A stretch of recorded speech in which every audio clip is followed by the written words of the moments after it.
Now, KEZI 9 News presents the Friday Night Blitz Preseason Special. Welcome to the Friday Night Blitz High School Football Preseason Special. I'm Jake Sivan alongside Eric Elkin. Over the next half hour, we'll take a trip around Western Oregon, previewing the upcoming season. And we've got some cool features for you as well. We'll reveal our Friday Night Blitz Game of the Week schedule, sit down with a local legend who is trying to revive a program he once coached, and visit with the sophomore who has already helped turn around the Springfield Millers. But we start with our Class 6A preview. First, a look back at how last year finished.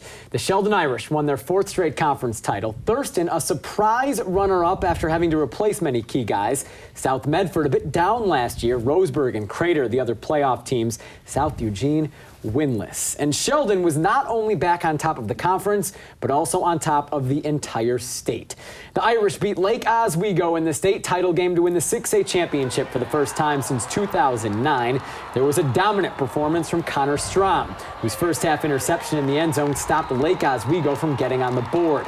Then in the 4th quarter, Strom really took over, scoring Sheldon's only touchdown of the game. On the ensuing drive, the backbreaker, his second interception, it set up a field goal, and that was that. The Irish beat the Lakers to win the state title. But Connor Strom has graduated. He's now playing at the University of Montana. Mike Ralston is a Grizz as well. Linebacker Alvin Fahlhaber and quarterback Taylor Alley are also still playing football in Eugene, but they're Ducks now. And check out this, Taylor Alley's locker right next to D'Anthony Thomas's in the locker room of Oregon's new Hatfield-Dowling complex. Not bad for a preferred walk-on. Well, losing star players is nothing new for Sheldon. It happens every year, and every year the Irish are still among the best in the state. What is it about the Sheldon program that lets them keep rolling, keep losing great players, and still being a top 5 team in the state every year? Certainly, there's a culture of winning that not only attracts good players, but also develops them. But there's something else that isn't as obvious, and it was pointed out by Lane Johnson. The Irish play more games than other programs because they go so deep in the playoffs. In the past 2 years, Sheldon has played 28 games. South Eugene, for example, has played 20 in the same period. Those 8 extra games are big. Getting to play in so many games is a huge factor. You know, if you're a non-playoff team, you know, you get to play either 9 or 10 games, and the last 2 years we've played 14. So, you know, the kids that get called up get at least 5 weeks of extra practice, and you do that for consecutive years, and it's almost like playing another season or a season and a half. It is next man up this year for Sheldon at the most visible position on the field, quarterback. The Irish have been spoiled. Jordan Johnson won a state title, then gave way to Dylan Miller, who got the Irish to the title game. He passed the torch to Taylor Alley, who won the state title a year ago. Alley's successor is senior Joseph Kuhn, more like Miller than Johnson and Alley, in that he's not as dangerous with his legs, but has the arm and the mind needed to lead the Irish. He's a senior that has paid his dues. He was our freshman quarterback the JVs the last 2 years, 4-point student, has had a great summer. And like some of our other quarterbacks, he's just stepped in and he understands what his role is. I think he really knows the game well, and that's going to put him with probably the more elite quarterbacks, just because he knows like how the game works and he knows our system really well. Ever since my freshman year, I've really been anticipating this moment and just really been working hard, learning from the quarterbacks that came before me and the coaches. We have great coaches here, and just try to soak it in everything that they tell us. Thurston was a surprise second-place finisher in the Southwest Conference last season, going 5-2 in conference and advancing to the second round of the 6A playoffs. This season, the Colts need to replace their quarterback, top rusher, and top receiver. But senior Roy Jackson should handle the load in the backfield and could be one of the most explosive players in the conference. It's been a rough few years on the field for the South Eugene football program. Just 2 wins in the past 3 years, and one of those came by forfeit. But South Eugene has a new but familiar face in charge of the program. Former Duck and NFL quarterback Chris Miller is back for his second stint in charge of the Axemen. Later in the show, I sit down with Miller and have an in-depth discussion about the future of the South Eugene program. Miller was the coach from 2002 to 2006, taking South Eugene to the playoffs 4 times. The Axe haven't been to the postseason since then. And moving to 5A now, a team that is very familiar with the postseason are the Marist Spartans. Marist won their 3rd straight Midwestern League title last year. The surprise of the conference was Springfield, whose only conference loss was to Marist. Ashland and Churchill also made the playoffs. New this year, Marshfield will no longer be in the Midwestern League. The Pirates moved to 4A. They're joining the more geographically friendly Far West Conference. Marist hasn't lost a conference game since moving up to Class 5A 3 years ago. The Spartans are a cool 19-0 in the Midwestern League, and last year were the state runners-up for the 2nd time in 3 years. With names like Logan Silver, Cameron Smith, and Austin Baird, the focus the past few years has been on the Marist offense. That should change this season. Defensively, we're pretty stacked, so got to look for a lot of names from there. Our defense is going to be legit. Yeah. I mean, it really is. We don't have much, you know, as far as missing pieces to the puzzle. Offense is going to be great in some and a work in progress in some of the aspects of the game. You saw some of the kids running around. Some of those sophomores can fly. They're just sophomores. They got to learn. They got to learn the game. So. One of those sophomores to watch out for, Trey Gould. He's small but made some phenomenal plays at the workout that we were at. He's the son of former Duck and current UC Davis head coach Ron Gould. If there was a surprise team at any level in our area last season, it was most certainly the Springfield Millers. In Dave Heiberger's first year as a head coach, a first-year quarterback led the Millers to their first playoff appearance in 16 years. Trevor Watson stepped in as a 14-year-old, that makes me feel pretty old, and won Springfield's starting quarterback job. He took the Millers to an 8-3 record, with their only 3 losses coming to the number 1, number 2, and you can probably guess now, number 3 teams in the state. Watson is now 15, still pretty young to be leading a high school team, but he is the unquestioned leader of the Millers. So we wanted to know, how does a kid earn the trust of guys 3 years older than him? No, you know, they were great guys. I was friends with most of them to begin with, so, I mean, there wasn't a lot I had to do. I mean, the first day, everybody knew Trevor, so it was just like friends. And he had to earn some respect from some guys, but not really that much. I could see it being tough normally, but, I mean, Trevor's not a normal kid. So he's the best football player on our team. I've told our kids that. I mean, it's no question. The kids know that. He walks around high school with a football in his hand all day. You have a kid that's intrinsically motivated like that, you just stay out of his way and make us look smart. Marist Springfield should be a great game. October 18th, we'll air it live on KEZI 9+. Can't wait for that. It'll be part of our Game of the Week schedule, which we will reveal later in the show. But first, I want these guys to earn respect. There's no respect for this football program anywhere in the city of Eugene or the state of Oregon. South Eugene football is kind of laughed at. Chris Miller back in charge of the Axemen. We sit down with the Duck legend for an exclusive one-on-one interview. And when we come back, we head north for a preview of the Mid-Willamette League. That's coming up after the break. Welcome back to the Friday Night Blitz preseason special on KEZI 9 News. We continue our preview of the upcoming high school season by moving north to the Mid-Willamette League. Last year, as deep of a league as there was in the state of Oregon. Stephen Nelson joins us live in the studio right now. Stephen, should we expect a similarly competitive year in the Mid-Willamette? It certainly looks that way, Jake, with 3 top 5A teams. And one coach told me that Dallas, which went 2-5 in league last year, is a dark horse team this season. I think that speaks pretty well to the depth. Here's a look at the 2012 standings. John Mannion's Silverton Foxes ran the table in league play and were 11-0 before losing to Sherwood in the state semifinals. West Albany finished second with 2 losses. Both came against Silverton. Crescent Valley was third. They lost twice to the teams in front of them, the Foxes and the Bulldogs. Lebanon fourth, Corvallis, South Albany, and Dallas all went 2-5. Woodburn 0-7. What makes the Mid-Willamette so intriguing for 2013, in addition to its depth, is the fact that the league boasts 2 of the state's best athletes. At West Albany, the Bulldogs returned the reigning Gatorade Oregon Football Player of the Year in Jake Lacoste. In 2012, Lacoste led the Bulldogs to the state quarterfinals, scoring 38 touchdowns along the way. But Lacoste's junior campaign was largely overshadowed by Thomas Tyner. Now that Tyner is gone, Lacoste is the back to watch in Oregon. Entering 2013, he's about 1,000 yards shy of becoming the 5th player in state history to hit the 6,000 1,000-yard mark. And like Tyner, Lacoste also boasts a natural, freakish athleticism and brings that to the track in addition to the football field.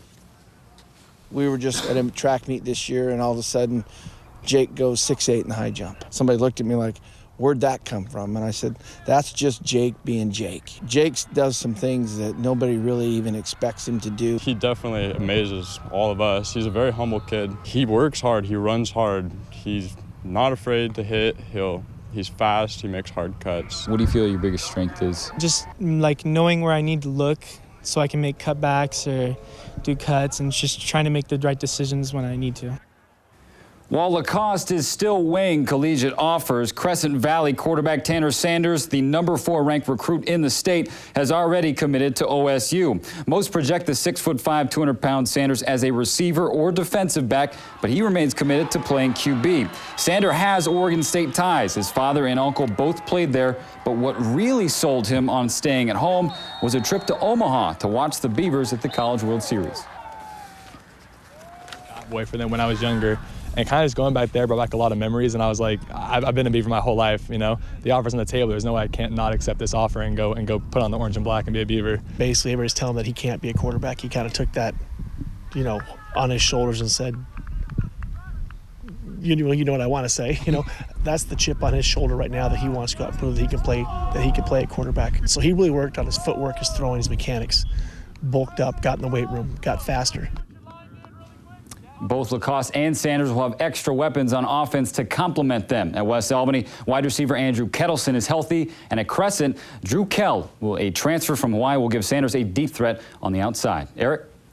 In Class 4A, recently, every year there's a team from our area playing for the state title. The last time that either the Sky-M or the Far West Conference wasn't represented in the championship game, 2008. Last year, the Sky-M was won by Sweet Home. Cottage Grove came in second. Both those teams were knocked out of the playoffs in the first round. North Bend won the Far West, going undefeated in league play. Siuslaw and Douglas also made it to the playoffs. This year, the Far West gets a new member. Marshfield drops down to 4A, meaning the rivalry game with North Bend will now be even more important. And North Bend was that team from our area that made it to the state title game last season. There, the North Bend Bulldogs ran into the Baker Bulldogs, who had a bit more bite.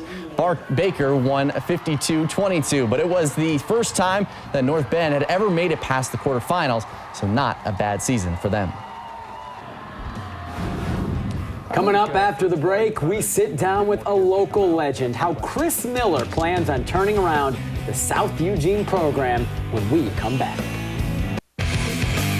Welcome back to the Friday Night Blitz preseason special on KEZI 9 News. He was a star at Sheldon High, then for the Ducks, played 10 seasons in the NFL, made 1 Pro Bowl. Chris Miller then returned to his hometown to become the head coach at South Eugene. That was 12 years ago. Now, after 3 years with the Arizona Cardinals, Miller is back for his second stint in charge of the Axemen. And I got a chance to sit down with Miller during fall camp to discuss the future of South Eugene football. What made it the right decision for you to come back here?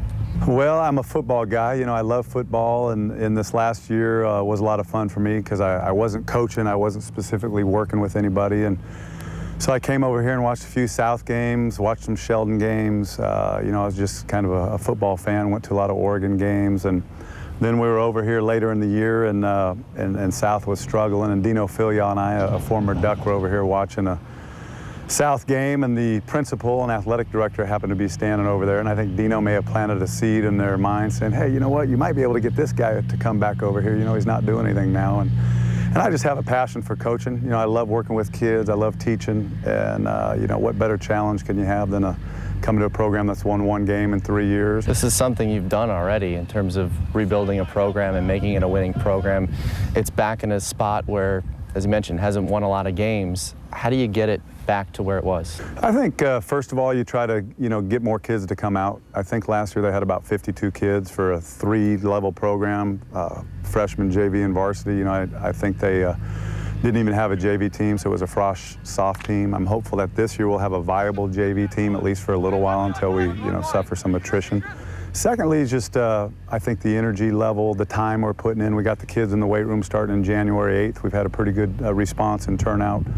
And then we started getting out on the football field a little bit in April, a couple times a week, working on OD, installing some schemes, some offensive and defensive stuff. And really in terms of just getting back to the grassroots. Coming from the NFL, that background, how different of a coach are you this time around here at South Eugene versus before the NFL experience? That's a great question. I think I was a pretty good coach my first go around, my first 5 years here. I don't think I was as detailed at times that I needed to be in that first go around.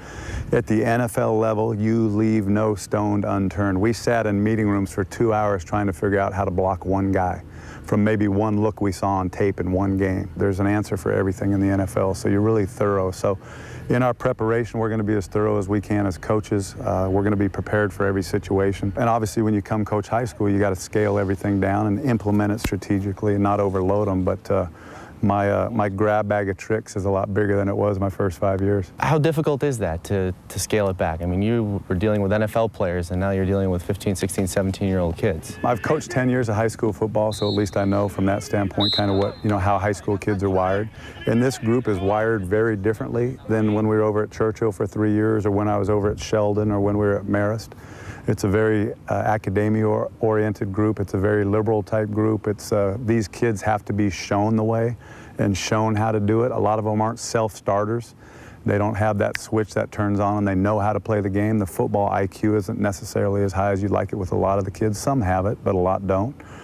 So you just have to go about it carefully, be smart about not overloading them, making them think. We want to get them to the point where we can teach them things and let them react and play football. For you personally, to be back in this community and coaching kids in this community, what does it mean to you to be back in a place where you spent so much time and had so much success? It's fun. Eugene's my home. I've lived here since I was 7, so for 41 years I've lived here, so I'm dating myself. I played in the league 10 years and was coaching for 3, but we always had a place here. So Eugene is home. It's where my parents are at and where our kids are at. I love the community. I love for what it stands for. I pull for every other kid in town. I pull for every other team in town except the night we're playing them. And I love to see kids be successful. I'm always focusing on the local athletes, how our local athletes are doing, what kids have gone on to what colleges, playing what sports. I always follow.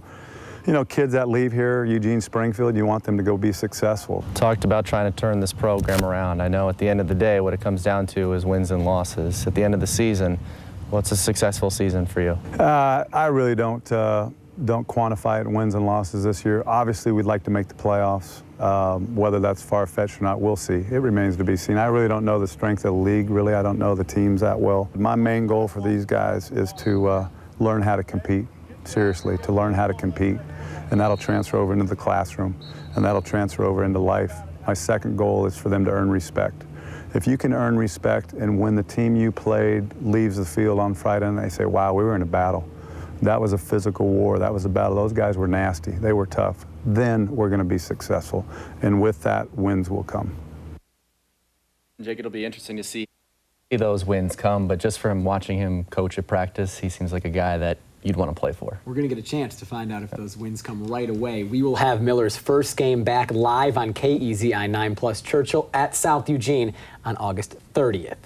That is our first Friday Night Blitz game of the week of the season. We reveal the rest of the schedule when we come back.